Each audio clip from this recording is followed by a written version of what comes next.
जो अपने आप को मसीही कहते हैं वो भरूपिये नहीं बनते, दूसरों की शक्लों को अपने ऊपर नहीं लाते। और मैं इनकरेज करना चाहता हूँ अगेन पेरेंट्स को, ये जो मास्क हैं ये वाली सारी चीज़ें इस पे कंट्रोल कीजिएगा। ये ख़ानदान के लिए ठीक नहीं है, बच्चों के लिए ठीक नहीं है, आपके फ्यूचर के लिए ठीक नहीं है। यिर्मयाह 10 बाब 2 से 8 आयत लिखा है, खुदावंद यूं फरमाता है कि तुम दीगर अक़वाम की रवश ना सीखो, वेज ऑफ द नेशन, जो दूसरे करते हैं उसको फॉलो ना करो। आपकी क्या आइडेंटिटी है? और आसमानी अलामात से हरासा ना हो, मगर वो सब हिवाने खसलत और अहमक हैं।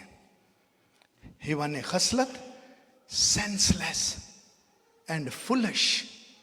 कलाम कहता है कि वो बेवकूफ इंसान है जो इस तरह की बातों को कर रहे हैं। बुतों की तालीम क्या है? वो तो लकड़ी है। और पहला शमूएल 28 बाब 6 से 8 और 15वीं आयत में तर लिखा है, और जब साउल ने खुदावंद से सवाल किया तो खुदावंद ने उसे ना तो ख्वाबों में, ना औरीम और ना नबियों के वसीला से कोई जवाब दिया। ना ख्वाबों में, ना औरीम। जो प्रीस्ट होता था, 12 स्टोन जो जैकेट होती थी फ्रंट पे होते थे, और 2 सफेद पत्थर शोल्डर पे होते थे, और ये वाइट पत्थर होते थे, ओरीम एंड तोमीम। इन 2 पत्थरों के अंदर एक जेब होती थी जिसमें ये पत्थर हमेशा रहते थे। और काहिन खुदा की मर्जी को जानने के लिए इन 2 स्टोन्स को यूज करता था। खुदा की मर्जी को जानने के लिए इन स्टोन्स को यूज करता था, और उस स्टोन पे नाम लिखा होता था जो काहिन को इजाजत नहीं होती थी किसी शख्स को बताए। इसीलिए लिखा है कि मैं तुझे नया नाम दूंगा। और जब भी काहिन ने खुदा की मर्जी जानना होती थी, स्टोन को बाहर फेंकता था टेबल के ऊपर, और पहले पूछता था कि मैं ये काम करूं या ना करूं, इसमें खुदा की मर्जी है या नहीं। इसलिए पुराने अहदनामे में आप देखते हैं कि वो कुर्रा डालते थे, काइंड ऑफ इस तरह की खुदा उसे बताता था। और कभी भी ऐसे नहीं होता था कि कुर्रा खुदा ने कुछ कहा है और निकला कुछ हो। उस पे शिकायना ग्लोरी होती थी ओरीम एंड तोमीम के ऊपर, और खुदा का जलाल जो है वो काहिन पर आकर ठहरता था।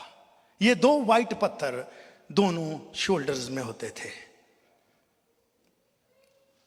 और साउल ने खुदावंद से सवाल किया तो खुदावंद ने ना उसे तो ख्वाबों में, और साउल अभी एक बादशाह बना हुआ है, फर्स्ट किंग ऑफ इजराइल, ना ओरीम ना काहनों से कोई जवाब मिलता है, और ना नबियों के वसीला से कोई जवाब मिला। तब साउल ने अपने मुलाजमों से कहा, कोई ऐसी औरत मेरे लिए तलाश करो जिसका आशना जिन हो, ताकि मैं उसके पास जाकर उससे पूछूं। उसके मुलाजमों ने उससे कहा, देख एंदोर में एक औरत है। एंदोर सिटी का, शहर का नाम है। एंदोर में एक औरत है जिसका आशना जिन है। ये इसका कनेक्शन था, उनको बदरूहों को बुलाना और बदरूहों को भेजना। ये औरत, जो लफ्ज एक और आया है साहर, साहर का मतलब होता है कि वो शख्स जिसका कंट्रोल हो बदरूहों को बुलाने पर और निकालने पर। सो साउल ने, गौर से सुनिएगा, ये बादशाह है, इस्राएलियों के साथ काम करता है, इस्राएली है, खुदा को मानने वाला है। और इसने क्या किया? सो साउल ने अपना भेष बदलकर दूसरी पोशाक पहनी। इसने रेगुलर कपड़े उतारे हैं तो बदरूमा वाला लिबास पहन लिया, और 2 आदमियों को साथ लेकर चला, और वो रात को उस औरत के पास आए। इसने दिन के वक्त नहीं, चूंकि यही शख्स था जिसको हुक्म दिया गया था कि बुतों को, बुत प्रस्ती को इस जगह से निकाल दे, इस मुल्क से, इस शहर से। तो चूंकि जिसमें रहता था वहां से तो सारे निकाल दिए गए थे, इसी ने निकाले थे। लेकिन अब चूंकि खुदा भी जवाब नहीं दे रहा, नबी भी नहीं दे रहा, काहिन भी नहीं दे रहा, ख्वाब भी कोई नहीं आ रही। तो इसने कहा मैं अब जो जन्नों का आशनात है उनके पास जाऊंगा। और इस लेडी के पास गया है जो एंदौर में रहती थी। सो साउल ने अपना बेस बदला और दूसरी पोशाक पहनी और 2 आदमियों को साथ लेकर चला और वो रात को उस औरत के पास आए। उसने कहा जरा मेरी खातर जिन के जरिए से मेरी फाल निकाल और जिसका नाम मैं तुझे बताऊं उसे ऊपर बुला दे। Bring up for me whom I shall name to you। Samuel ने साउल से कहा तूने क्यों मुझे बेचैन किया कि मुझे ऊपर बुलाए। कोई भी रूह चली जाती है जिन्हां दियां रूहां बार बार आंदियां ने, तुसी रूहां नूं बेताब कर दे जे। सैमुअल ने साउल से कहा तूने क्यों मुझे बेचैन किया कि मुझे ऊपर बुलवाया। साउल ने जवाब दिया मैं सख्त परेशान हूं क्योंकि फिलिस्ती मुझसे लड़ते हैं और खुदा मुझसे अलग हो गया है और ना तो नबियों और ना ख्वाबों के वसीला से मुझे जवाब देता है। इसलिए मैंने तुझे बुलाया ताकि तू मुझे बताए कि मैं क्या करूं। 17 वर्ष। और खुदावंद ने जैसा मेरी मार्फत कहा था वैसा ही किया है। खुदावंद ने तेरे हाथ से सल्तनत चा कर ली और तेरे पड़ोसी दाऊद को अनायत की है और कल तू और तेरे बेटे मेरे साथ होंगे। इनको ना बुलाएं, ये आपके लिए फायदेमंद नहीं है। कल बुला तो मुझे लिया है तूने, चाहे ये जिन्नों की आशना के थ्रू, साहर के थ्रू तूने मुझे बुलाया है, लेकिन कल तू भी और तेरे बेटे मेरे साथ होंगे। कौन सी मोहब्बत की हम बात कर रहे हैं। जब इंसान जिंदा हैं उनकी हम बेकदरी करते हैं, जब मर गए हैं तो उनके लिए फूल चढ़ा रहे हैं। क्या कमाल की आपकी शख्सियत है। यहां पे लिखा है खुदावंद यूं फरमाता है कि दूसरी कौमों की रविशें इख्तियार ना करना, कि वो जो कुछ करते हैं क्योंकि वो हिवाने खसलत और अहमक हैं। बुतों की तालीम तो एक लकड़ी है जिसकी आप परस्तिश कर रहे हैं। मेरे अजीजों, जब साउल बादशाह बना है खुदा ने इसे अमोनियों के लिए एक हुक्म दिया था, लेकिन इसने कलाम को फॉलो नहीं किया। लेकिन मेरे अजीजों अपनी मर्जी की है। कलाम ये फरमाता है, लेकिन सो मेनी टाइम हम वही करते हैं जो हम करना चाहते हैं। ये साउल जो है इसने किया है।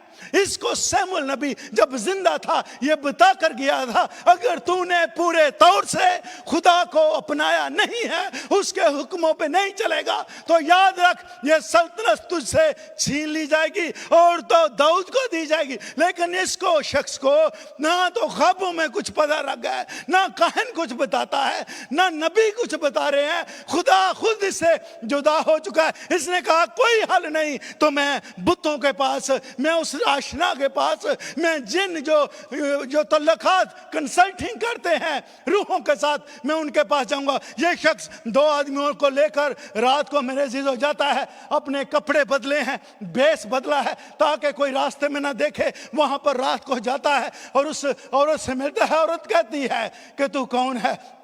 उसने कहा मेरे लिए फाल निकाल। उसने कहा कि इस आपके शहर से जिन्नों को, बुतों को निकाल देने की गई है, लेकिन तू कौन है। जब बाद में इसी औरत को पता लगता है ये तो साउल है, ये साउल है। उसने कहा मुझे बादशाह कत्ल ना कर दे क्योंकि मैं ये नहीं करना चाहती। उसने कहा कुछ नहीं होता, मैं गारंटी देता हूं आपको कुछ नहीं होगा। जब तू को बुलाया गया, रीजन ये थी कोई शख्स भी यीशु मसीह के जिंदा होने से पहले, यीशु मसीह के आसमान पर जाने से पहले मरता था तो आलम रुआ में जाता था जहां रूहों का आलम है।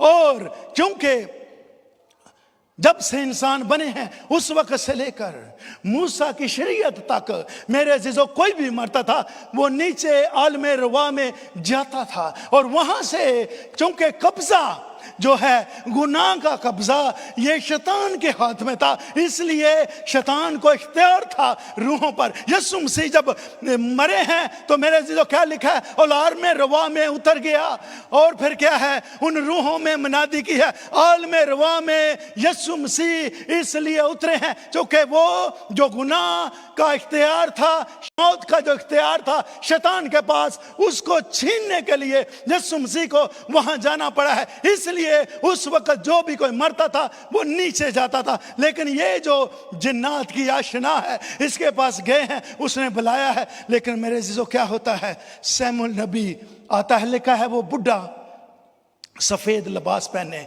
ऊपर आया है। उसने कहा तूने मुझे क्यों यहां पे बुलाया है? मेरी रूह बेचैन हो रही है क्योंकि मेरा जितना वक्त जमीन पर था मैंने बसर कर लिया है, मैं क्या करूं तेरे लिए? उसने कहा मुझे कहीं से कोई जवाब नहीं आ रहा, खुदा मुझसे जुदा हो गया, ना ख्वाबे ना औरीम तुमीम, कोई चीज़ मुझे कोई हल नहीं नजर आ रहा, इसलिए मैंने तुझे बुलाया है। उसने कहा वही होगा जो मैंने तुझे कहा था कि सल्तनत तुझसे ले ली जाएगी, और इसके साथ साथ अब चूंकि तूने मुझे बुलाया है, कल तू भी और तेरे तीनों बेटे मेरे साथ होंगे। मेरे अजीजों, जंग होती है और उस जंग में इसके बेटे कत्ल किए जाते हैं। जब इसको तीर लगता है ये अपने साथी को बोलता है कि मुझे तलवार से मार दे, लेकिन उसका साथी डरता है, इसने अपनी ही तलवार लेकर साउल जो है अपने आप को किल कर लिया, और उसके बाद इस्तारात की देवी के मंदिर में इसकी लाश को टांगा गया था। इस शख्स ने उस मरे हुए शख्स के साथ तल्लक रखा है। बरूपिए Christian do not disguise themselves, अपना रूप नहीं बदलते, जैसा खुदा ने उनको बनाया है उसको ओरिजिनल रखते हैं। मैं और आप, हमारे बच्चे अगर ये ऐसा करते हैं, पेरेंट्स को मैं तलकीन करना चाहता हूँ कि बच्चों को ना ऐसी चीज़ें पहनने दें। इनके पीछे डेमोनिक फोर्सेस बदरूहें हैं जो आपको, आपके घराने को फ्यूचर में परेशान कर सकती हैं।